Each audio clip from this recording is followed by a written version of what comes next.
بسم اللہ الرحمن الرحیم۔ السلام علیکم ورحمۃ اللہ وبرکاتہ۔ پیارے دوستو، بے شک قرآن کریم کی تلاوت کرنا باعث برکت ہی برکت ہے۔ آج کی ویڈیو میں انشاءاللہ سورہ بقرہ کی آخری آیات کی فضیلت بیان کریں گے۔ حضرت نعمان بن بشیر رضی اللہ تعالی عنہ سے روایت ہے کہ شہنشاہ مدینہ صلی اللہ علیہ وآلہ وسلم نے ارشاد فرمایا، اللہ پاک نے زمین و آسمان کو پیدا کرنے سے 2000 سال پہلے ایک کتاب لکھی، پھر اس میں سے سورہ بقرہ کی آخری 2 آیتیں نازل فرمائی۔ جس گھر میں 3 راتیں ان 2 آیتوں کو پڑھا جائے گا، شیطان اس گھر کے قریب نہ آئے گا۔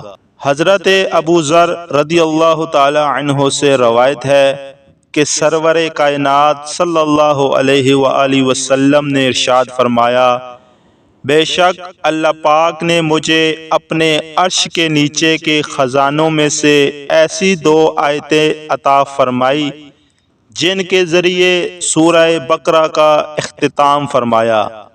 انہیں سیکھو اور اپنی عورتوں کو اور بچوں کو سکھاؤ، بے شک یہ نماز اور قرآن اور دعا ہے۔ حضرت ابو مسعود رضی اللہ تعالی عنہ سے روایت ہے کہ حضور پاک صلی اللہ علیہ وآلہ وسلم نے ارشاد فرمایا، جو شخص سورہ بقرہ کی آخری 2 آیتیں رات میں پڑھے گا وہ اسے کفایت کریں گی۔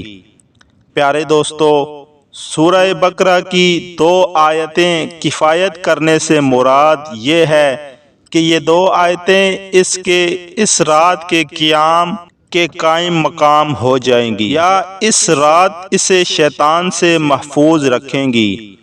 ایک قول یہ بھی ہے کہ اس رات میں نازل ہونے والی آفات سے بچائیں گی۔ اللہ پاک سے دعا ہے کہ وہ ہمیں خوب تلاوت قرآن کرنے کی توفیق عطا فرمائے۔ اگر ویڈیو اچھی لگے تو ویڈیو کو لائک کرے اور ہمارے چینل کو سبسکرائب کر کے ہماری حوصلہ افزائی ضرور فرمائیں۔ جزاک اللہ۔